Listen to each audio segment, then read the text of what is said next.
Hey guys, tonight we step into the cradle of civilization, where clay tablets, city walls, and endless toil define life.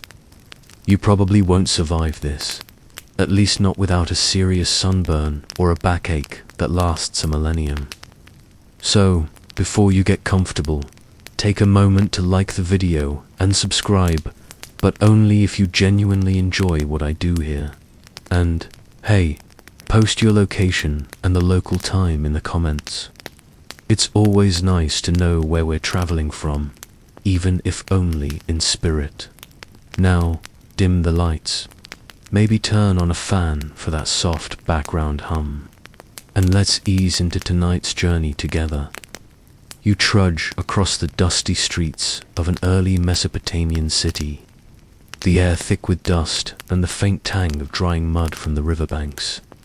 The sun presses down like an impatient overseer, and sweat drips uncomfortably beneath your linen tunic. Here, life is ruled by the rivers, by the unpredictable generosity of the Tigris and Euphrates, and by the whims of those who wield power over bricks and barley. Historians still argue whether Mesopotamians considered themselves truly lucky or just deeply resigned, but either way, the rhythm of their lives, ploughing, baking, hauling water keeps the world moving. Your morning begins before the sun fully rises, with the smell of wet clay mingling with the faint sweetness of barley grains. You kneel to press dough for bread, your hands sticky and rough, and you hear the low murmur of neighbors calling greetings in a language that sounds soft but carries the weight of the centuries.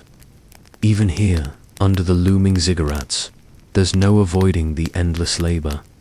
Someone must fetch water, someone must haul mud for the city walls, and someone must make sure the animals don't wander into the canal. And yes, it's you, probably. The sun climbs higher, and the heat becomes a persistent companion, baking your skin and the earth beneath your sandals. You adjust the sling of your basket, filled with reeds or grain, thinking only half in jest that perhaps evolution missed a memo when it designed humans for Mesopotamian summers. A light breeze offers a momentary sigh of relief, carrying with it the scent of date palms and cooking fires. Gentle sarcasm, you know to yourself, becomes essential. Otherwise, the endless toil can feel absurdly heavy. As you navigate the narrow alleyways, you pass the work of countless hands. Mud bricks line the walls, still warm from the sun, and children dart about, balancing small clay figurines that are probably more stable than their creators' hope. Slaves shuffle past, carrying water in earthen jars, and scribes those fortunate future symbols into clay tablets, their styluses scratching soft whispers of laws, stories, and lists. Some days you imagine swapping places with them, though only for a moment before remembering the sun and the smell of wet earth. Floods are an ever-present concern. The river can be generous, coating your fields with nutrient-rich silt one year, then mercilessly destructive the next. You trudge along a canal, noticing the waterline and imagining how easily it might rise, swallowing the harvest you just spent days planting. Scholars still debate exactly how Mesopotamians predicted these floods, but for now, the anxiety is yours to feel, slow and steady, like a drumbeat in the back of your mind. Amid all this hardship, there are little details that capture the imagination. A cat slinking along a rooftop, perhaps more skilled at surviving than anyone in the street. A merchant arranging ceramic jars so neatly they almost seem like art. The subtle hum of daily life, where every footstep against clay, every scrape of basket against cobblestone, contributes to a rhythm both ancient and oddly comforting. And yes, a few soft jokes flit across your thoughts. You wonder if your sandals, glued together with hope, will survive the day, or if the sun itself might demand a toll for crossing the square. Despite everything, you notice moments of ingenuity everywhere. Reed mats, servers' beds, baskets keep grains safe from rodents, and small mud ovens turn modest flour into something that sustains you. Historians still argue whether Mesopotamians ever truly relaxed. But you, sitting for a brief second on a sun-warmed step, can almost feel a pause, a tiny bubble of calm amidst the relentless pace. And so the day stretches out before you. A slow, measured march from dawn's soft light to the long shadows of evening. The rhythm of life here is harsh but steady, predictable yet full of tiny surprises.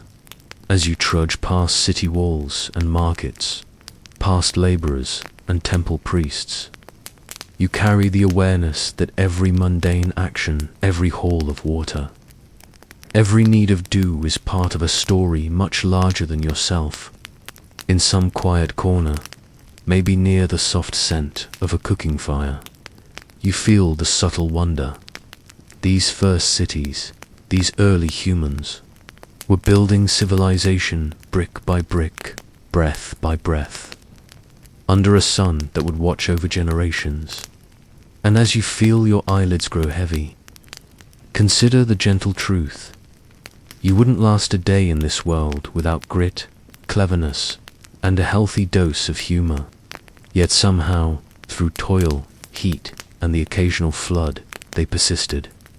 You imagine the voices of the past whispering faintly across the centuries, inviting you to slow down, listen, and drift into their rhythm.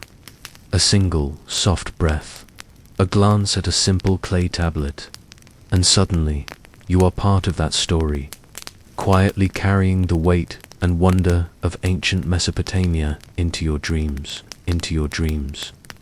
The morning unfolds with a soft, slow inevitability. You rise before the sun fully stretches its golden fingers across the mud brick rooftops. Your feet press into the cool, slightly damp floor of your home, the reed mat beneath barely cushioning the weight of a body that has slept poorly on thin straw. The smell of baked earth and lingering smoke drifts in through the small window openings, and the distant murmur of city life begins to filter in. A merchant calling, a child squealing, the clatter of a water jar overturned in haste. You trudge toward the courtyard, carrying a small basket of flour, and immediately feel the rhythm of this world settling over you like a warm, relentless tide. Dawn in Mesopotamia is never gentle. The air is already thick, scented faintly with barley and the residue of last night's fires. You kneel on the stone floor to start mixing dough for bread, hands sticky and roughened from repetitive labor. Knead, fold, press. The motions are the same as they've been for centuries. A quiet ritual linking your body to countless generations. The bread may not be fancy, certainly not golden-crusted like the loaves of the elite, but it sustains, and in this world, sustenance is triumph. You pause, briefly amused, noticing that the dough's elasticity mirrors your own need to stretch through another long day. By mid-morning, the city awakens fully. You step into the market square where the sun blazes overhead, painting every surface in stark, glaring light. Merchants arrange ceramic jars, finely crafted bowls, and shiny bronze tools, shouting softly, their voices weaving with the braying of donkeys and the occasional clatter of a fallen basket. Barley grains spill like golden rain from tilted sacks, a currency more vital than silver or gold for most. You handle a small pouch of barley, imagining how its value shifts with the whims of harvests and trade, and think wryly that money may be older than you realized and, perhaps even sillier. Historians still argue whether these early markets ever truly felt chaotic or if the order was embedded in the noise itself. Noon brings toil that is unrelenting. You fetch water from a canal that smells faintly of mud and reeds, carrying it back in a clay jar, balanced carefully on your hip. The sun is a constant companion, pressing down like a weight, making every movement a small challenge. Sweat drips into your eyes, stings your lips, and you wipe it away with the back of your sleeve, wondering, half jokingly, if your ancestors ever considered sunscreen, crocodile dung, or otherwise. Irrigation channels, dug painstakingly by human hands, channel water to fields, a lifeline in a land that can be merciless. Every drop, every hand motion, feels both ordinary and miraculous in the way it sustains life. By mid-afternoon, your responsibilities shift indoors, tending to animals or checking stored grain. You brush the straw from the corners of the stable, the faint smell of hay mingling with the ever-present aroma of baked mud. Chickens cluck, goats bleat, and a cat pads silently across the courtyard, its movement deliberate and graceful. Small moments like this offer a quiet contrast to the unyielding sun outside. A brief respite where the mind can wander, imagining stories of gods and heroes, or the unlikely misadventures of a runaway goat. Evening approaches slowly, the light softening into hues of orange and brown. You light an oil lamp, the flickering flame casting gentle shadows across the walls. The city outside continues, muffled but persistent, as families settle into their own routines. You feel the warmth of the lamp on your fingertips, a small comfort after a day of relentless labor. Historians still argue how often the ordinary citizen had time for leisure, yet somehow, music harps, flutes, and soft chanting permeates the city, a reminder that even in work, life finds its melody. The night is your companion at last. You sit on a low stool, sipping a thin, warm drink made from barley or dates, watching the shadows dance across the mud brick walls. Your muscles ache, but the rhythm of the day has settled into a soothing pattern, almost hypnotic. Gentle laughter drifts from nearby homes. Children whisper stories, and you imagine that these small, everyday interactions are as essential to the city's heartbeat as the labor and laws that govern it. You can almost hear the echoes of voices from centuries past, whispering that survival is more than toilet, is resilience, community, and the subtle, persistent joy in the ordinary. And so, from bread making at dawn to nightfall under the soft glow of oil lamps, the day concludes in a gentle cadence. Every moment, every chore, every quiet breath contributes to a rhythm that is ancient, comforting, and strangely mesmerizing. You feel the weight of history pressing softly upon you, not as a burden, but as a lullaby sung by the very city itself. Tomorrow, the sun will rise again, the work will continue, and you will trudge onward. A living link in a chain that stretches back to the very first civilizations. You move through the streets with a careful awareness of the city's invisible hierarchy. Statues of kings and high priests line the approach to the main ziggurat, their stone eyes gazing down like patient, silent judges. Today, your path takes you past the royal palace, where King Hammurabi, renowned and feared, enforces laws that touch every corner of city life. His code, etched meticulously into stone, is famous for its clarity and severity. You pause for a moment, imagining the hammer of justice striking swiftly, and consider that even minor offenses, stealing a goat, disputing a neighbor's claim, could carry punishments harsh enough to make your eyebrows raise in disbelief. Gentle humor surfaces in your mind.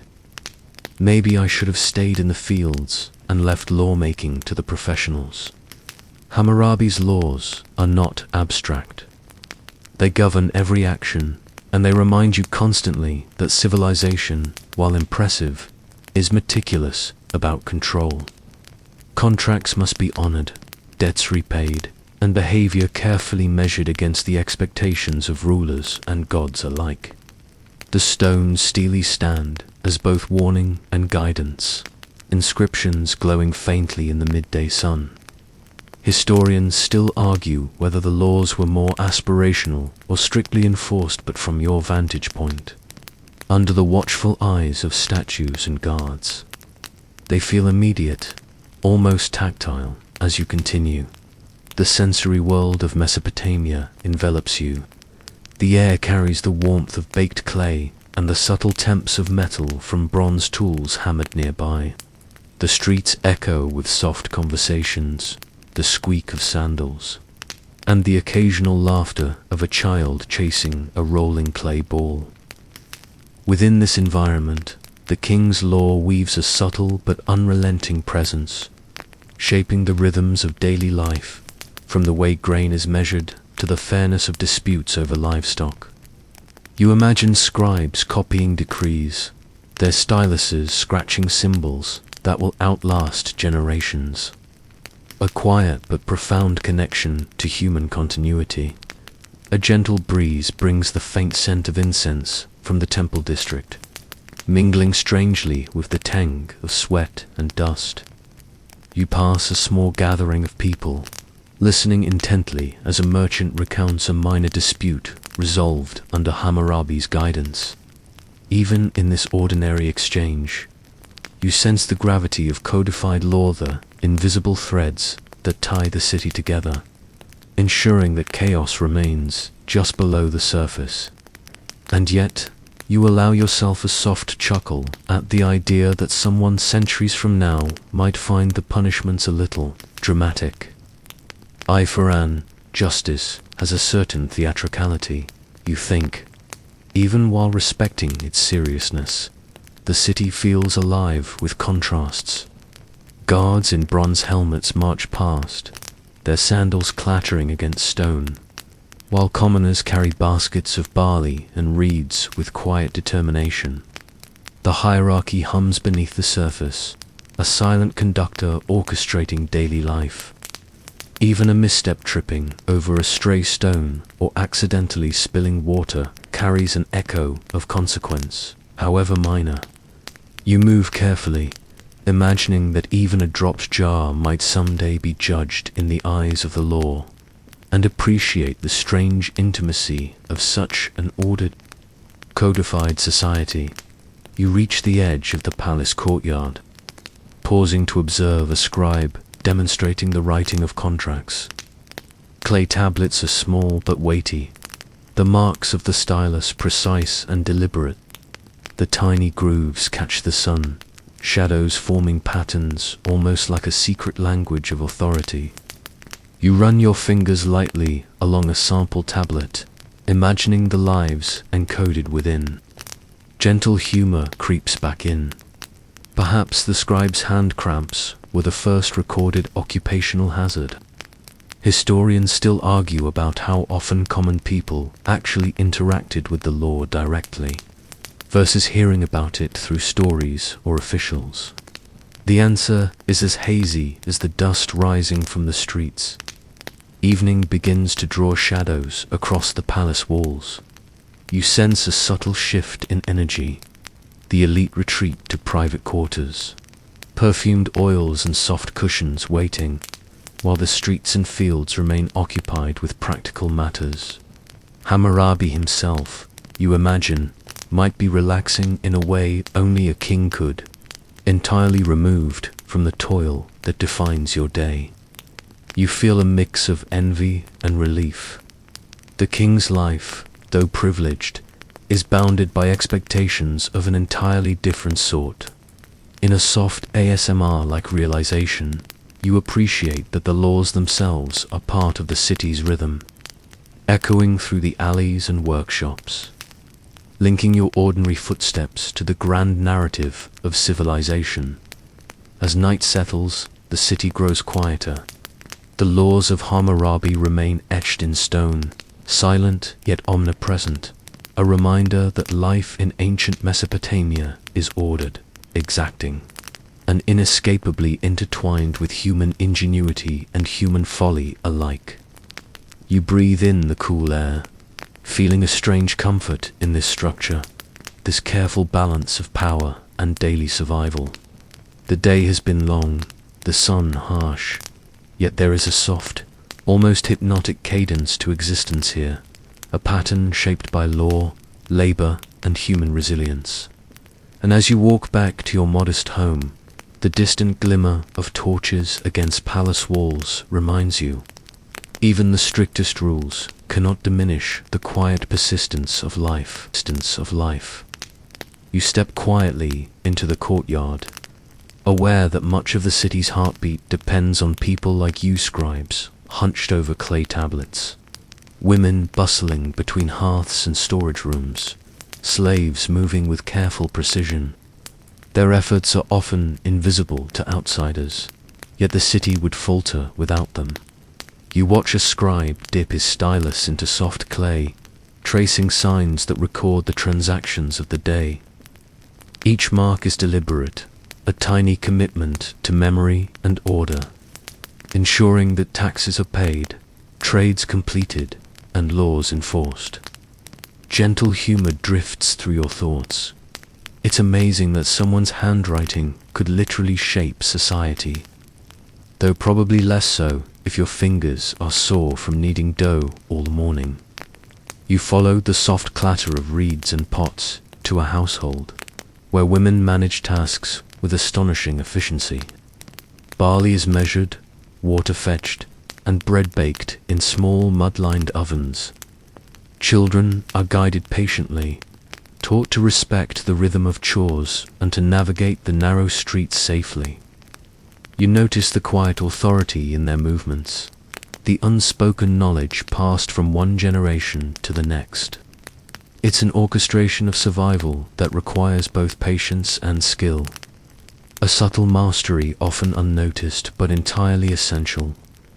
Historians still argue about the precise roles women held outside their homes, but you feel a clear, tactile sense of their influence as you watch, almost hypnotically, the dance of daily life. A slave emerges from a side alley carrying a heavy clay jar, balancing it with practiced precision. You imagine the weight of such labor over months, years, decades. The physical effort is immense, but the city's pulse continues, steady and unyielding.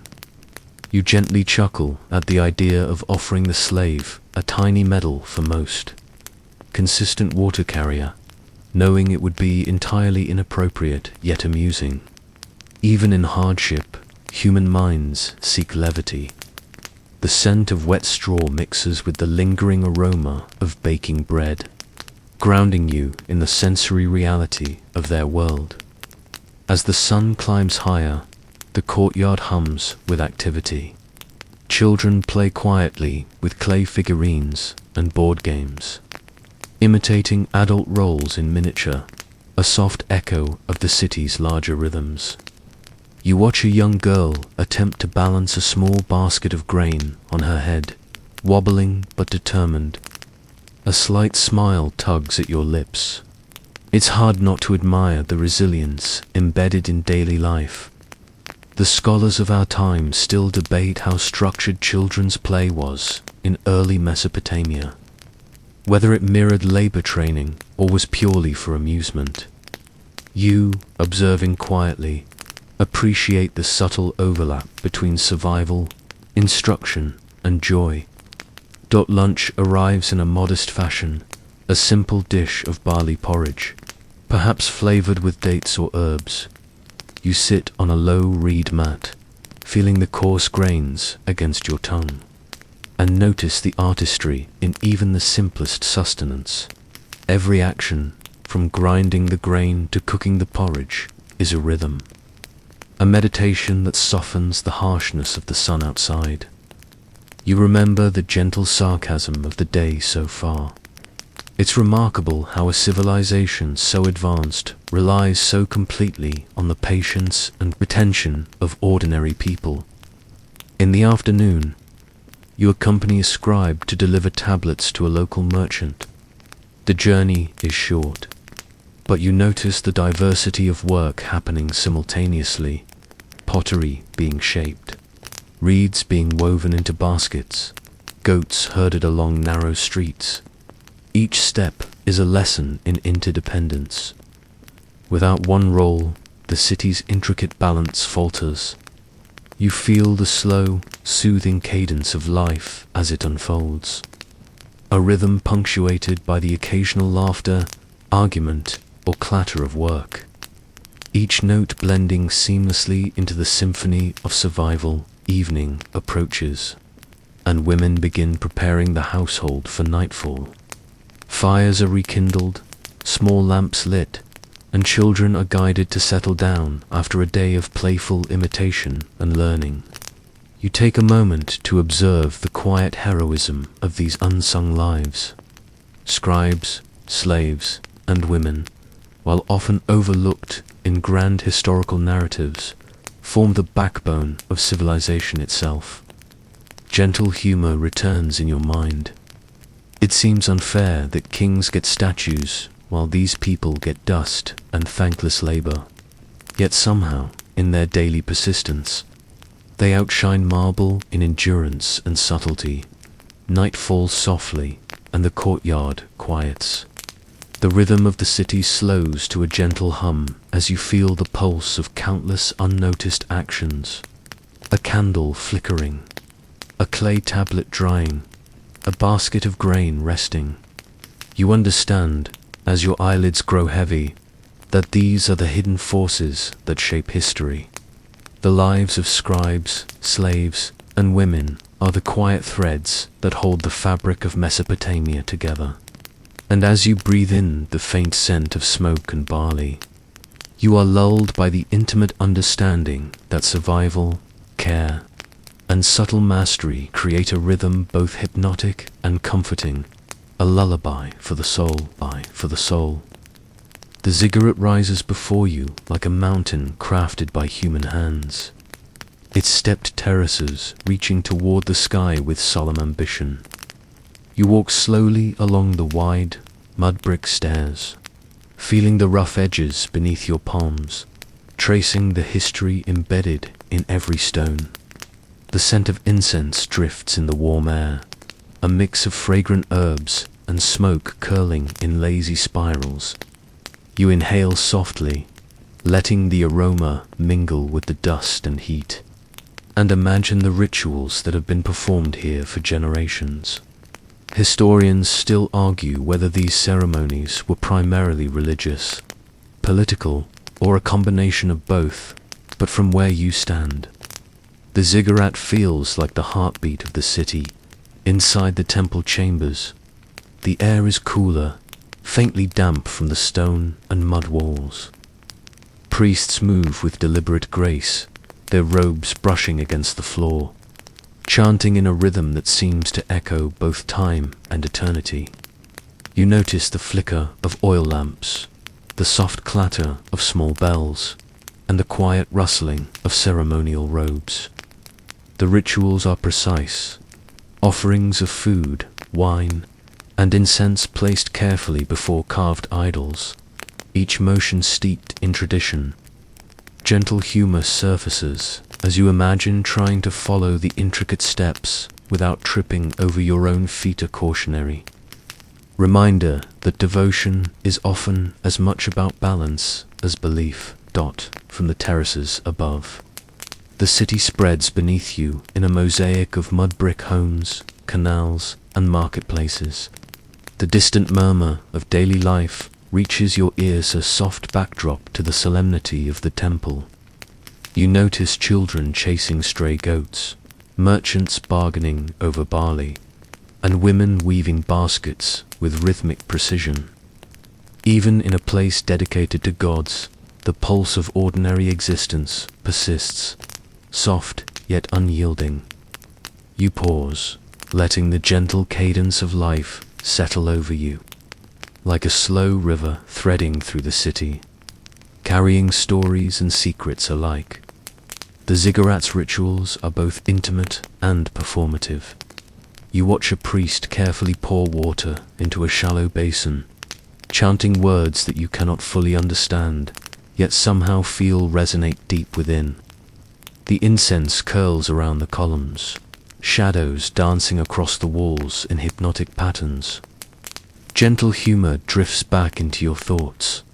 You imagine the gods themselves taking notes, perhaps sighing at human mistakes or chuckling at the occasional dropped offering. Historians still argue about the precise symbolism of certain gestures, whether they invoked divine favor, marked seasonal transitions, or simply displayed human ingenuity. But the mystery lingers pleasantly in the air. You wander toward a smaller chamber off to the side, where offerings are collected and catalogued. Clay bowls, tiny figurines, and carefully wrapped grains are arranged in neat rows. The effort and organization reveal a civilization obsessed with order and ritual, yet suffused with creativity. You can almost hear the whispers of past priests, instructions repeated over decades, generations passing down knowledge in quiet, meticulous ways. The scent of dried herbs is strong here, mingling with the faint tank of baked mud, a sensory memory of countless ceremonies. From the ziggurat's peak, you can see the distant fields and canals, the source of life and labor that sustains the city below. Farmers work tirelessly under the hot sun, their movements a mirrored rhythm of the priest's chants within. The juxtaposition is quiet but poignant, devotion to gods above, toil for survival below. Gentle sarcasm creeps into your mind. You, standing safely on stone steps, are certainly doing better than the ploughman down by the river, yet you share in their story, if only through observation. As evening approaches, the temple rituals wind down. The flickering lamps cast long shadows, and the city's noises soften to a distant murmur. You feel a sense of calm settle over the ziggurat, the mysteries of the temple quieting as night takes hold. Even the incense seems to rest, leaving a faint, lingering aroma that clings to your skin. Historians still debate the exact role of these rituals in daily life, yet their presence is undeniable. They offer continuity, structure, and a gentle, meditative rhythm in a world of hard labor and fleeting sunlight. Descending slowly, you carry the soft echoes of chants, the faint scent of incense, and the tactile memory of warm stone against your hands. The rituals of the ziggurat are less about spectacle for outsiders and more about the subtle, enduring cadence of belief woven into the very fabric of Mesopotamian life. As you step back into the courtyard below, the city feels both enormous and intimate, its pulse synchronized with yours in a slow, mesmerizing dance. Here, in this place of devotion and mystery, the rhythm of civilization unfolds in soft, deliberate patterns, inviting you to slow down, breathe, and listen to the whispers of time. You move through the city streets with a quiet awareness of the sharp contrast between the lives of ordinary citizens and the elite who reside behind high walls. Priests glide along the avenues in flowing robes, their sandals clicking softly against polished stone, carrying symbols of authority and ritual. Kings, meanwhile, dwell in cool, shadowed chambers, their bodies cushioned on mats and cushions, scented oils softening the air around them. The luxury seems almost surreal compared to the dusty, sun-baked labor of the streets, yet there is a rhythm here too, a subtle balance of power, wealth, and tradition. Historians still argue how much of this comfort was truly deserved and how much relied on careful political theater. But to you, the difference is palpable. You pass a palace courtyard, noticing bronze vessels glinting in the soft sunlight, filled with fragrant oils and water drawn from distant canals. Musicians play gentle tunes on harps, the notes drifting lazily in the warm air. You can almost feel the plush cushions under your own imagined body and the smooth texture of silk tunics brushing against your skin. Gentle humor nudges you. It seems almost unfair that anyone could smell this nice while you're trudging through the dust and reeds of the market square. But you suppress the thought with a soft sigh, realizing that envy would only weigh you down.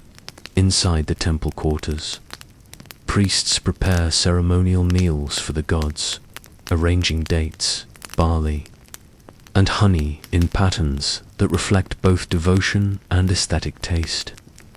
You observe the precision and care, noting how every gesture is rehearsed and deliberate. Even the act of serving food becomes an art, a reflection of status and ritual.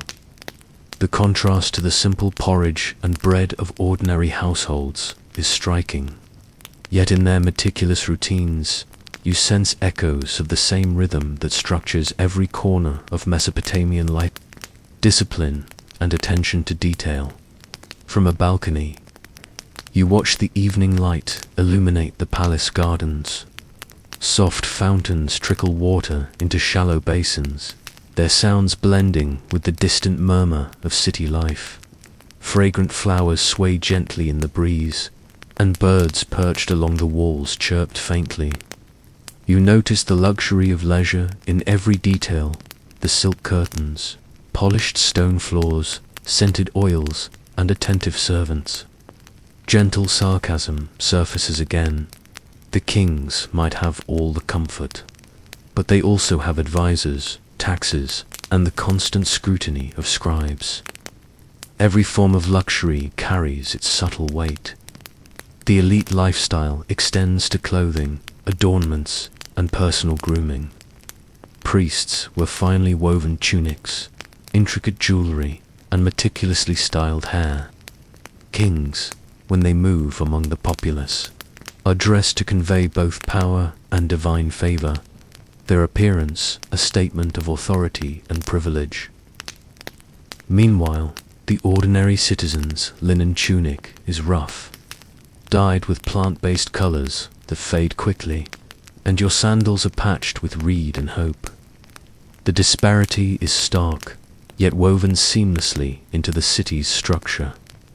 Historians still debate whether the ordinary citizen ever truly envied the elite, or whether these differences were simply accepted as the natural order. Evening rituals among the elite are a quiet spectacle. Scented lamps flicker in the hallways, music drifts softly through corridors, and servants move with careful precision. You can almost imagine yourself reclining on a low cushion, sipping warm barley wine, and listening to harp music while the city hums faintly beyond the walls. There is a soothing rhythm here, different from the sun-baked streets, but equally hypnotic in its repetition and grace. Gentle humor bubbles to the surface again. Perhaps, you think, being pampered requires a sort of stamina, as well one of etiquette, patience, and the ability to listen politely to endless advice. As night deepens, the contrast becomes more apparent yet less jarring. From the palace, soft light spills into the streets below, illuminating the paths of laborers returning home.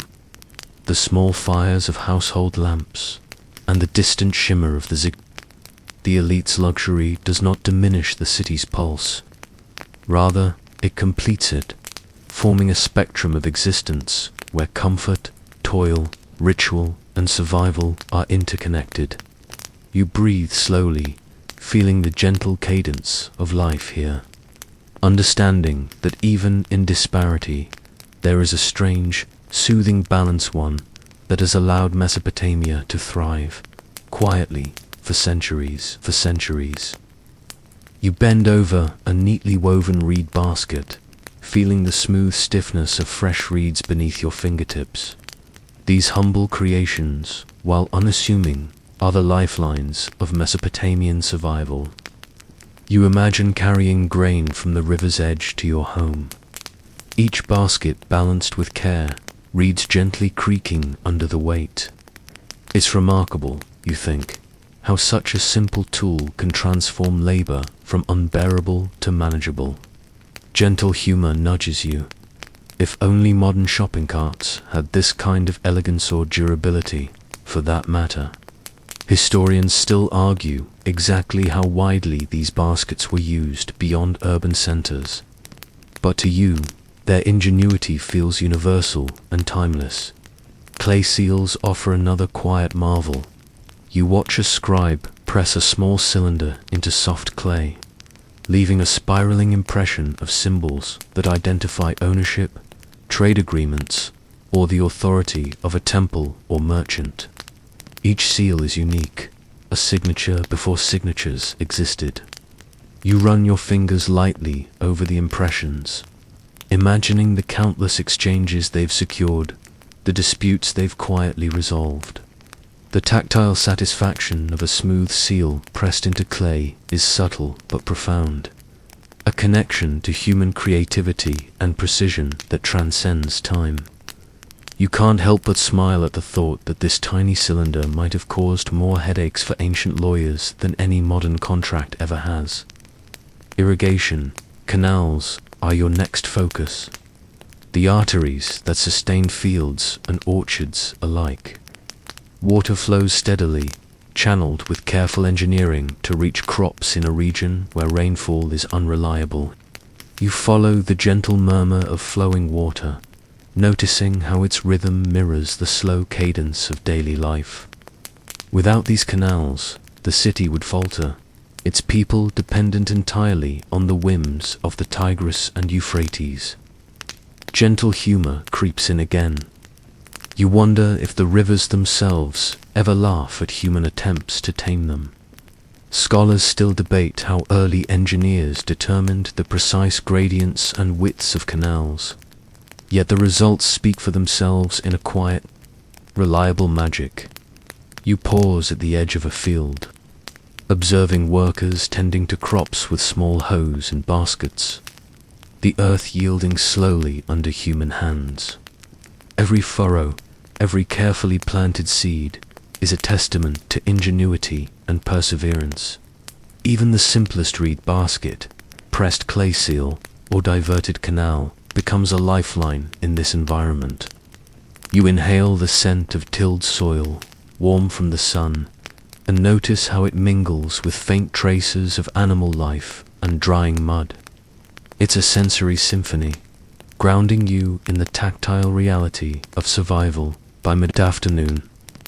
The rhythm of these survival hacks becomes hypnotic. You watch a farmer use a simple pulley to lift water from a canal, imagining the repeated motion over weeks and months. Children mimic these motions in small games, unaware they are rehearsing skills vital to their future. You chuckle softly at the innocence of imitation, remembering that even the most mundane chores contain lessons in balance, dexterity, and patience. Historians still debate the exact origins of some Mesopotamian innovations, but their impact is evident everywhere, from homes to temples, from markets to fields, as the sun dips lower. You notice how the interplay of labor and invention shapes life in subtle ways.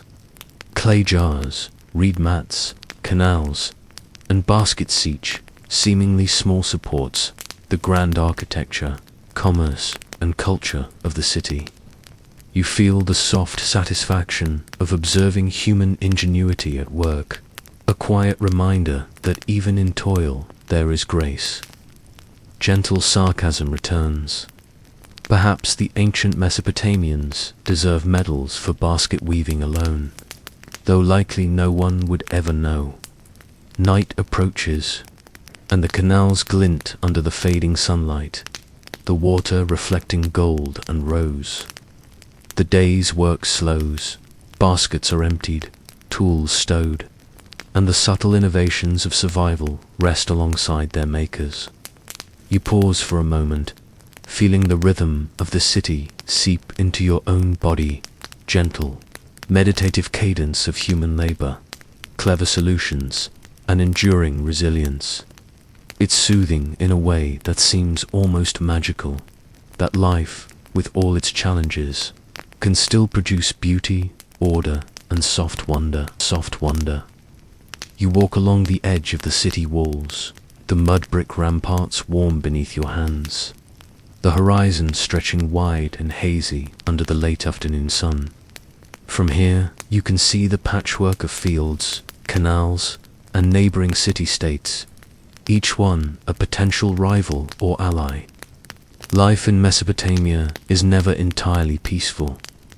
City-states like your Uruk and Lagash have their own armies, walls, and ambitions, and skirmishes can flare unexpectedly.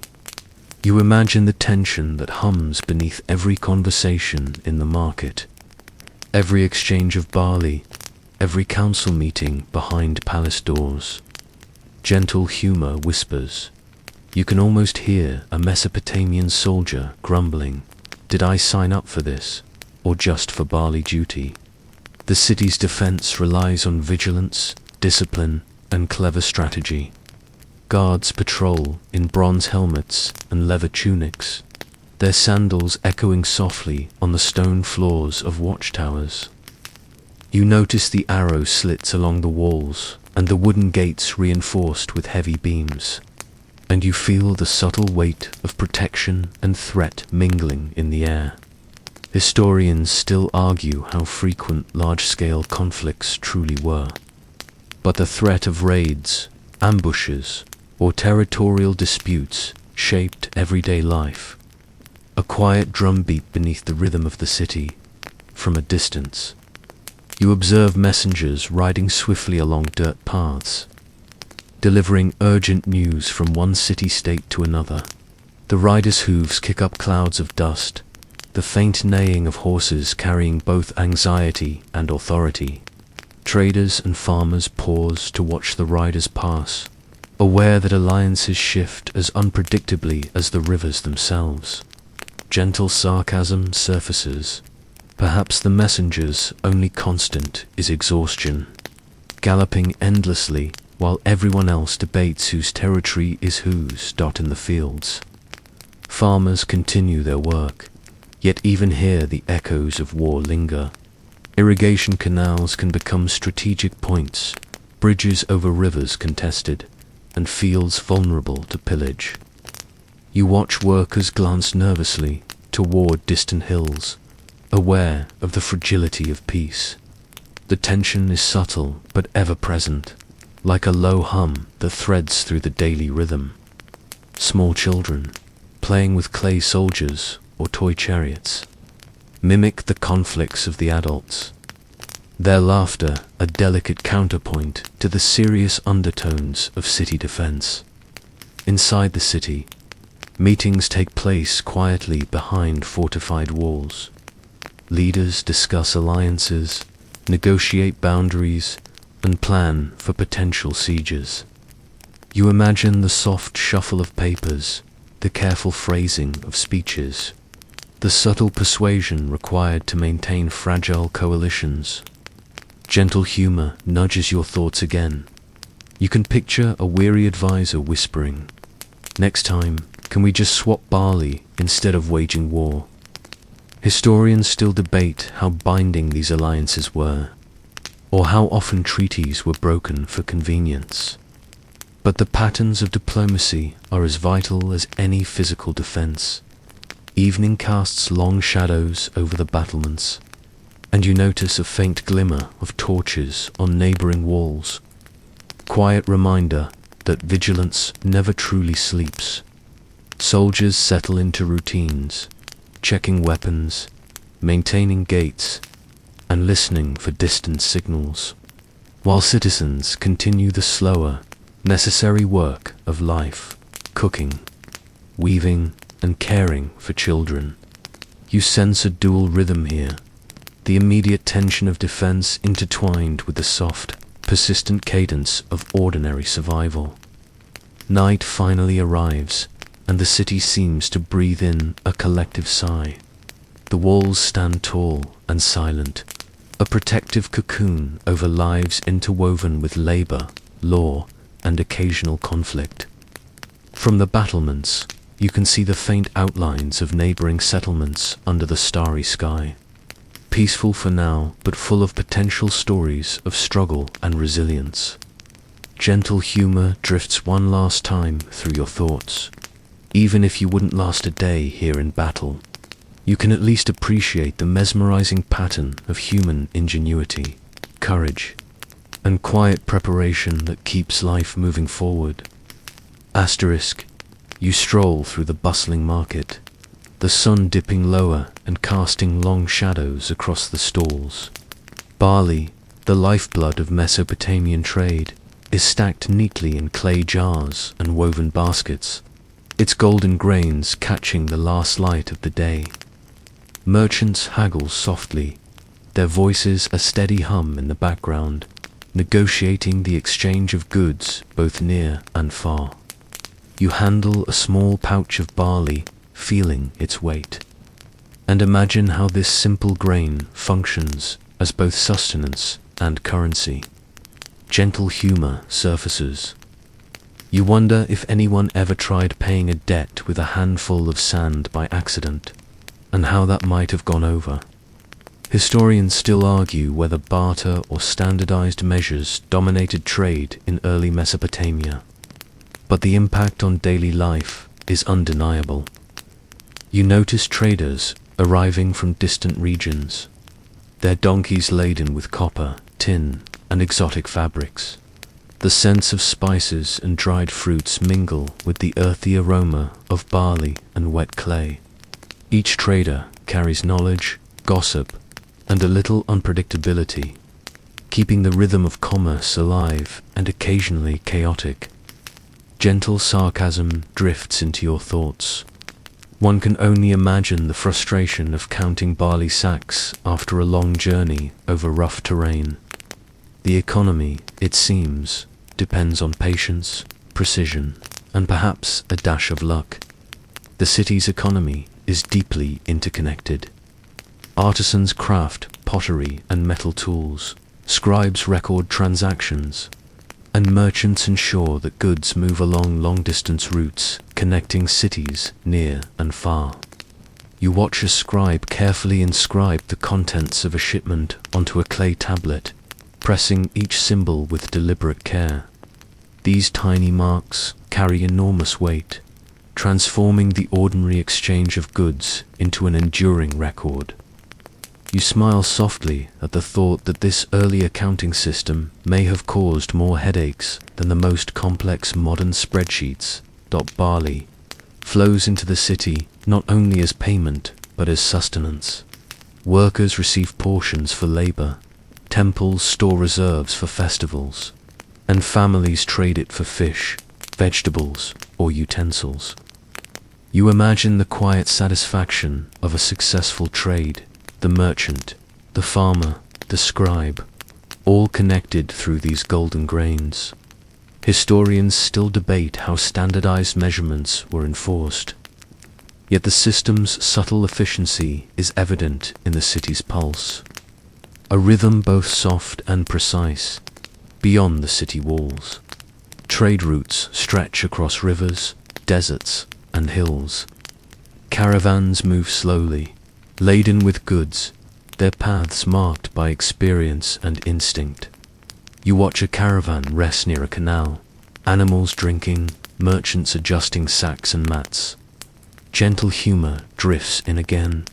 One misstep, a spilled jar, and a week-long journey could end in chaos or laughter, depending on perspective. The soft cadence of preparation, negotiation, and careful movement underscores the subtle artistry of commerce in a world without modern conveniences. By evening, the city quiets, but the market's influence persists. Barley stocks are counted, ledgers updated, and merchants prepare for tomorrow's exchange. You pause to admire the interconnectedness of it, or the ingenuity of standardized trade. the tactile satisfaction of a balanced ledger, and the way goods and grains flow like water through a living, breathing system. It's a rhythm you can almost feel beneath your own skin, soft, repetitive, and deeply comforting. Night falls fully, and lanterns flicker across the quieting stalls. The scent of barley mingles with oil lamps, clay, and the faint trace of distant rivers. You take a deep breath, feeling the city's pulse slow alongside your own. Even in complexity, there is elegance.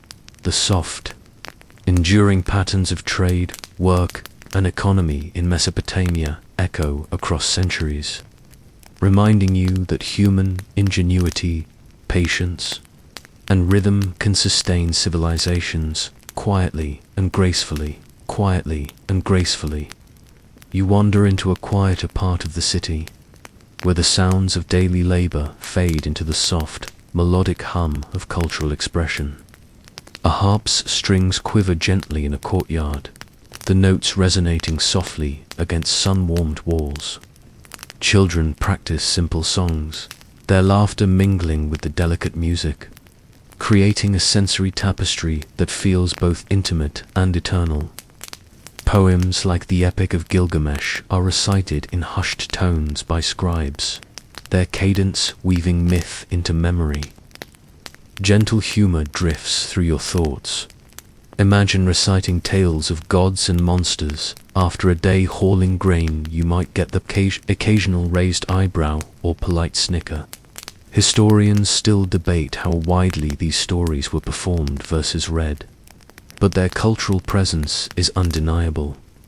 Board games, simple yet captivating, occupy another corner of city life. You watch two boys hunch over a clay board, moving small pieces with careful deliberation. The game is familiar, ancient, and a quiet lesson in strategy and patience. Even amid the unrelenting rhythm of survival, these moments of recreation offer a soft, hypnotic counterpoint, a gentle reminder that human creativity and playfulness persist regardless of circumstance.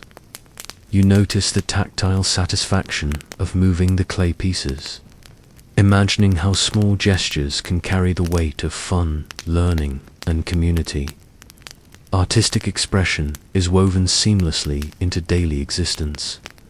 Pottery is shaped with both utility and beauty in mind. Reliefs and carvings depict scenes of gods, animals, and heroic feats, and simple murals bring color and life to plain walls. You trace your fingers lightly over a clay tablet adorned with stylized figures, marveling at the balance between practicality and artistry. Gentle sarcasm surfaces. Someone had to be proud enough to say, "Yes, I will spend my afternoon drawing this goat in exquisite detail," while still knowing it might end up buried under barley. Historians still debate how much ordinary citizens influenced these artworks versus the elite patrons, but the charm and skill are evident in every etched line. Music is a pervasive comfort. Harps, flutes, and percussion accompany religious ceremonies, market gatherings, and household rituals. You pause to listen to a harpist pluck strings with soft precision, the notes floating lazily into the warm air. The rhythm is gentle, soothing, almost hypnotic, like the pulse of a city breathing in unison. It reminds you that even in toil, humans have always sought harmony, resonance, and soft beauty. You smile gently, imagining a harpist tuning their instrument after a long day of walking across sun-baked streets and weaving reeds into baskets. Street performers add another layer to the city's cultural rhythm. Dancers, storytellers, and jesters entertain passers-by, their movements precise, gestures expressive. You watch a performer mimic the antics of a stubborn goat, drawing soft laughter from children and adults alike. Gentle humor emerges naturally. Perhaps it's the earliest form of slapstick comedy. Or perhaps it's just timeless human amusement. Scholars still argue how widely these performances spread across social classes. But the joy they bring seems universal, a gentle thread woven into Mesopotamia's daily fabric. Evening deepens, and the city's cultural pulse softens but doesn't fade. Music drifts from homes, children whisper verses of epic tales to one another, and artisans finish delicate details on clay tablets and pottery. You sense a subtle continuity, every note, word, and brushstroke contributing to a living record of human imagination. Gentle sarcasm whispers, even after surviving sun, labor, and floods, the Mesopotamians managed to find time to make life beautiful, which is both admirable and slightly exhausting to contemplate. Night settles softly, and the hum of culture fades into quiet reflection. You feel a calm wash over you as the city sleeps, the harp's echo lingering faintly in your mind. In Mesopotamia, even amid toil and danger, art, music, and games create a gentle, enduring rhythm, an intimate lullaby woven through the city's pulse. The sensory harmony of life here, with its blend of work, play, and beauty, offers a soft meditation on creativity and the subtle joys that shape civilization, carrying through centuries like whispers in the wind.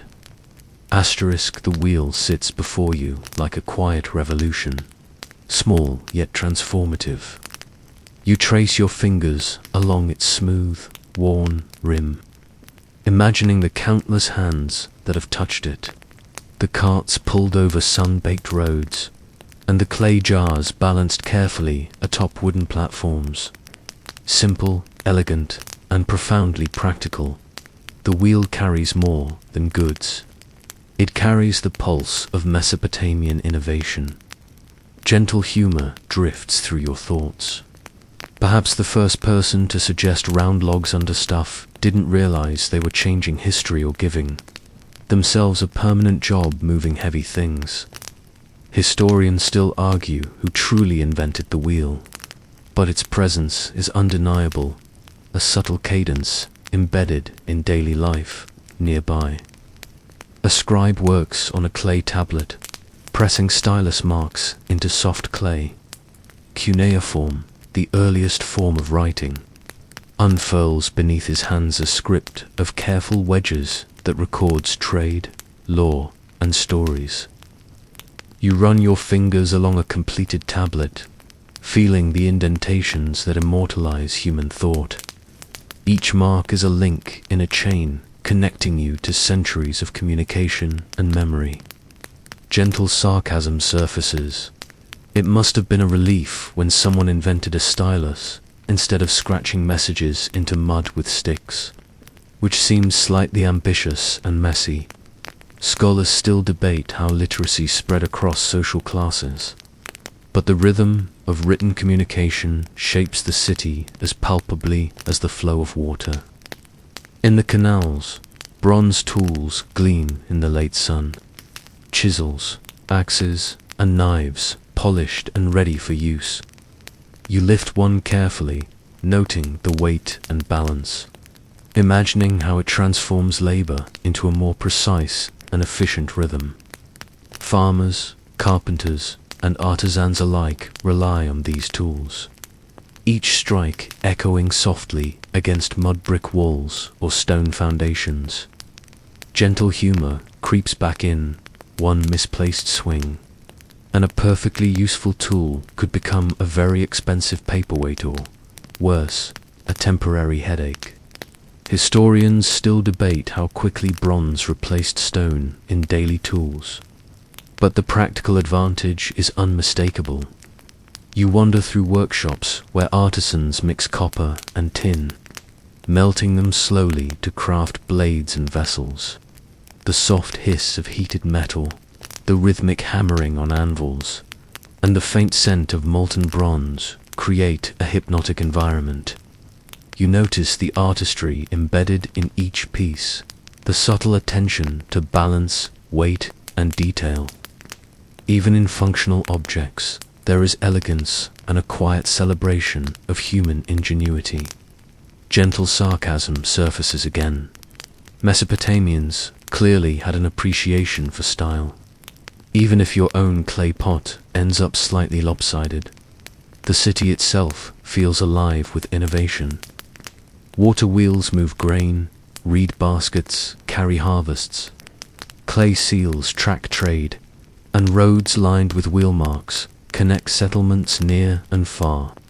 Every day is a dance between invention and necessity, labor and comfort, rhythm and efficiency. You pause to imagine the cumulative effect, centuries of innovation creating the foundations for civilization, subtly, persistently, and with astonishing grace. Evening light softens the streets, casting golden hues across mud brick walls and glinting off bronze tools. You feel a gentle satisfaction, a meditative awareness of how human ingenuity transforms challenge into rhythm, toil into accomplishment. Gentle humor nudges you one last time. Perhaps the real heroes of Mesopotamia weren't kings or priests, but the people quietly inventing, building, and perfecting the little things that keep life moving. Night settles, and the glow of oil lamps illuminates workshops and homes alike. You inhale the faint metallic temps of bronze mingling with the earthy aroma of clay and baked grain. The innovation's wheels, cuneiform, bronze tools are more than objects. They are the soft heartbeat of progress, a soothing reminder that human creativity has always been a gentle, persistent force, quietly shaping life and civilization. The sun dips low, casting a soft amber glow across the city as you pause to reflect on the lasting footprints of Mesopotamia. Foundations of law, writing, and urban life stretch out before you, tangible and quiet, yet infinitely profound. You trace your fingers along the edge of a clay tablet, feeling the grooves of cuneiform and imagining the countless hands that pressed these symbols over generations. Every mark, every careful wedge, embodies human intention and memory. Gentle humor creeps in. It's remarkable that something so small could outlast entire empires, while your own messy notes disappear in seconds. Historians still debate the extent to which these early systems influenced distant civilizations, but their presence is undeniable. You stroll past a partially restored city wall, imagining the craftsmen who built it brick by brick, the planners who mapped out streets, and the families who depended on its protection. The rhythm of urban life markets, homes, temples, and workshops feels almost musical in its consistency. You notice how irrigation, canals, city gates, and temples interlock seamlessly with daily routines, a soft choreography of human ingenuity and adaptation. Gentle sarcasm surfaces. Some city planners clearly never had to chase a runaway goat through narrow alleys, yet they crafted a system that endures across millennia. As you wander, you pause at the edge of a small household, observing women balancing bowls of grain, guiding children, and maintaining a rhythm that seems both invisible and indispensable. The labor of ordinary people has quietly shaped history, the subtle pulse of survival and care supporting grander achievements. You inhale the warm, earthy scent of baked clay and wheat, and notice how these everyday smells carry the weight of continuity, a sensory bridge between past and present. Historians still argue about the influence of common citizens versus rulers, but the evidence of their resilience and ingenuity is clear. Even to the casual observer, the fading light touches a distant ziggurat, reminding you of ritual, devotion, and the pursuit of meaning that intertwined with daily labor. You imagine priests moving carefully through oil-lit corridors, musicians plucking harps, and scribes recording stories that echo through centuries. Gentle humor surfaces again. It seems almost unfair that humans could manage wars, floods, and grain shortages while still producing art and poetry, yet somehow they did. The soft cadence of these activities, ritual music, writing lingers in the air, a gentle lullaby of civilization's enduring heartbeat. You pause by a marketplace, recalling the long-distance trade routes that carried barley, tin, copper, and rare fabrics across deserts and rivers. Merchants, scribes, and farmers all participated in a network of quiet genius, ensuring survival, prosperity, and cultural continuity. Gentle sarcasm drifts in. The first accountants probably had migraines worse than ours, yet they left behind systems that scholars still marvel at today. The rhythm of trade, like the gentle flow of water in the canals, connects people across space and time, a subtle reminder that civilization is not built by kings alone, but by the steady persistence of many. As night finally settles, the city hums softly under the starry sky. You breathe in the cool, fragrant air, filled with faint traces of incense, baked bread, and fertile soil. The legacies of law, writing, trade, and urban planning remain quiet yet enduring, like the soft echo of a lullaby. Gentle humor and quiet awe mingle in your mind. The ancient Mesopotamians, with all their toil, cleverness, and occasional absurdity, have left a rhythm that continues to soothe, teach, and inspire. In their persistence, you feel a calm reassurance, a soft connection to the continuity of human life. Asterisk. The night deepens, and you find yourself reflecting on the subtler aspects of Mesopotamian life. The tiny innovations and social rhythms that allowed civilization to endure. The city, now quiet, still hums with the residual energy of centuries of labor, devotion, and human ingenuity. You notice the faint glimmer of lamps through windows, the slow sway of laundry drying in gentle night breezes, and the distant murmur of the Tigris and Euphrates whispering secrets to each other. Gentle humor drifts in.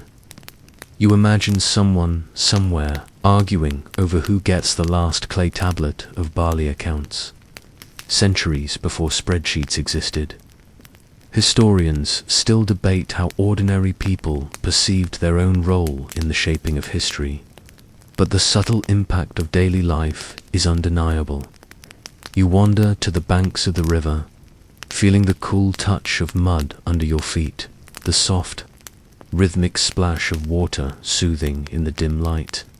You observe the reflection of moonlight on the rippling surface, imagining the countless boats that once ferried grain, goods, and people along these vital arteries. The flow of water mirrors the flow of life itself, continuous, steady, and essential. Gentle sarcasm surfaces. The first boatman probably muttered complaints about soggy cargo long before anyone coined the term logistics nightmare. Yet, in this soft cadence of labor and necessity, you sense a timeless elegance. Small fires, the city as households prepare for sleep. You hear the faint crackle of flames in hearths and smell the lingering aroma of baked bread, barley porridge, and faint incense. Women tend to children, whispering stories and smoothing hair, while elders recount small tales of past seasons and distant neighbors. You feel the soothing intimacy of these quiet moments, the subtle threads of care, instruction, and tradition binding families and neighborhoods. Historians still debate how widely oral traditions were preserved versus written records, but their influence resonates clearly in the soft rhythm of nightly routines. In the dim light of lanterns, you notice the final movement of artisans, scribes, and farmers completing their day. A pot is polished, a clay tablet pressed, a reed basket repaired. Each action, though small, reinforces the continuity of life and culture. You sense the quiet harmony in this shared labor, the gentle music of persistence that has carried the city through floods, wars, and droughts. Gentle humor drifts again. It must have been simultaneously exhausting and satisfying to keep such a delicate balance, like walking a tightrope over barley fields, looking skyward. The constellations shine clearly, unchanged by the millennia. You imagine the same stars watched by ancient farmers, priests, and children, guiding planting cycles, rituals, and bedtime stories. The cosmos itself feels woven into the city's rhythm, a quiet partner in the daily and seasonal cadences. You breathe slowly, letting the soft murmur of the river, the faint laughter of children settling down, and the whispering wind through reeds lull your mind. As sleep approaches, the city's heartbeat slows but does not vanish.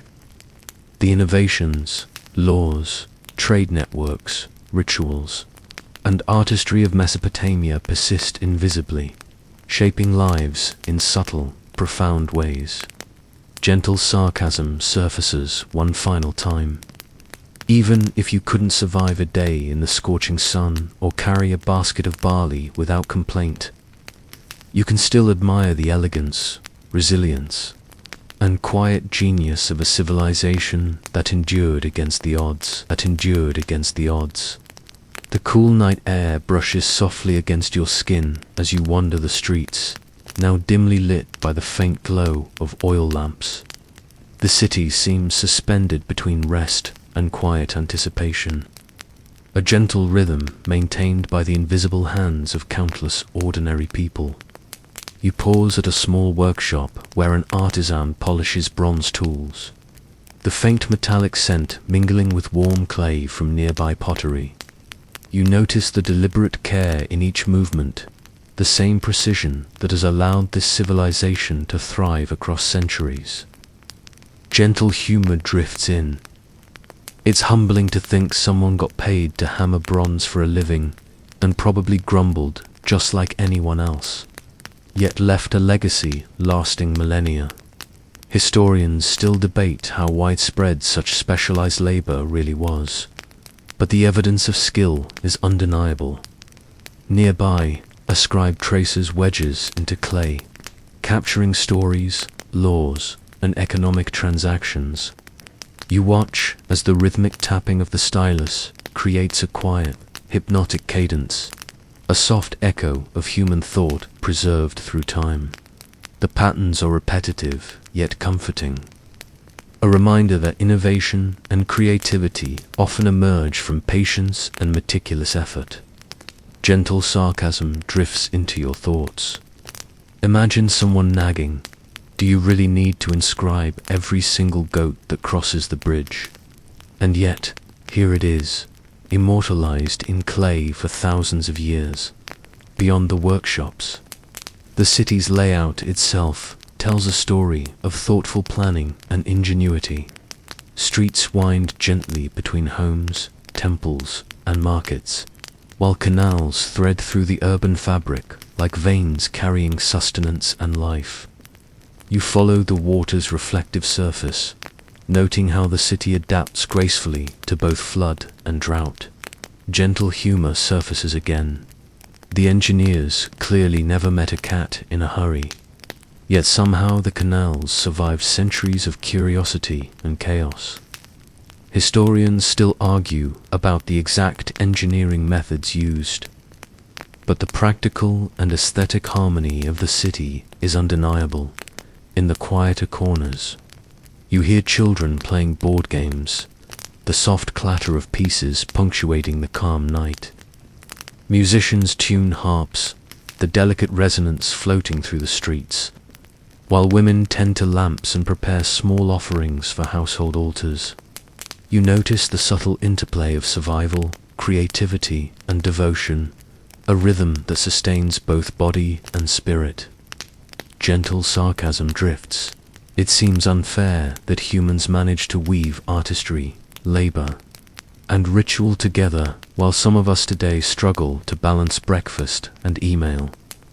You pause atop a low wall to watch the stars glimmer against the night sky, the same constellations that guided farmers, sailors, and priests for generations. The universe itself seems quietly aligned with the city's rhythm, a cosmic counterpoint to human innovation, labor, and culture. You feel a deep sense of continuity, as if every basket woven, seal impressed, and tool forged resonates in the soft pulse of the cosmos.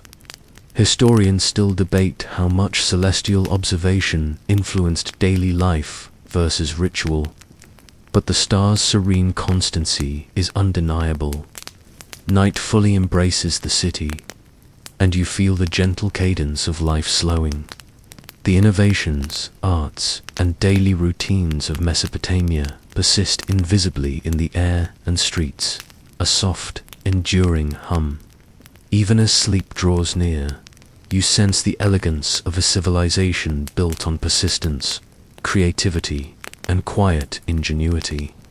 Gentle humor surfaces one last time. Surviving a single day here might be impossible, but witnessing the intricate rhythm of their lives is infinitely soothing and humbling. The city is hushed now, wrapped in the deep velvet of night, yet the echoes of Mesopotamian life linger softly in the air. You walk slowly through streets lined with mud brick homes, listening to the faint murmur of distant rivers, the soft shuffle of animals settling for the night, and the quiet rustle of reed mats as families prepare to sleep. Foundations of law, writing, and urban planning remain visible everywhere in tablets pressed with cuneiform. City walls standing tall, and irrigation canals flowing steadily. Each element is a subtle testament to human ingenuity and endurance. Gentle humor drifts in. It seems almost ironic that these ancient systems still outlast some modern bureaucracy. Historians still argue about the degree to which these innovations shaped neighboring civilizations, but their influence is undeniably enduring. You pause by a temple, the silhouette of the ziggurat outlined against the starlit sky. The faint scent of incense lingers, carrying a memory of rituals performed over generations. Priests and scribes have long gone to rest, yet the rhythm of devotion persists invisibly in the air. You run your fingers lightly along a low wall, feeling the warmth that the sun stored in the bricks, and imagine the countless ceremonies, prayers, and offerings that shaped the spiritual and social life of the city. Gentle sarcasm whispers, even if you couldn't survive the long sun-baked days, you can at least enjoy the afterglow of their rituals. The marketplace, now silent, still resonates with the memory of trade. Barley, tin, copper, and clay jars once moved through these streets, guided by merchants, scribes, and farmers. Each transaction left an imprint, not only on clay tablets, but on the rhythm of life itself. You sense the invisible connections threading through homes, temples, and fields, a network of human effort, ingenuity, and routine that continues to pulse softly even in the night. Gentle humor surfaces. Someone, somewhere, probably sighed over counting grains, yet their diligence built a civilization that still whispers to us today. Art, music, and storytelling complete the city's invisible web. You imagine harp strings vibrating in warm evening air, children reciting lines from the Epic of Gilgamesh, and artisans finishing delicate touches on pottery. These creative expressions are interwoven with survival, labor, and devotion, a seamless rhythm that defines Mesopotamia's heartbeat. Gentle sarcasm drifts in. It's impressive that they balanced all this while trying not to drown in floods or be trampled by donkeys.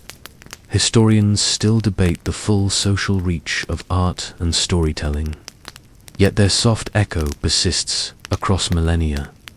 As you walk along the riverbank, the gentle flow of water mirrors the continuity of life itself.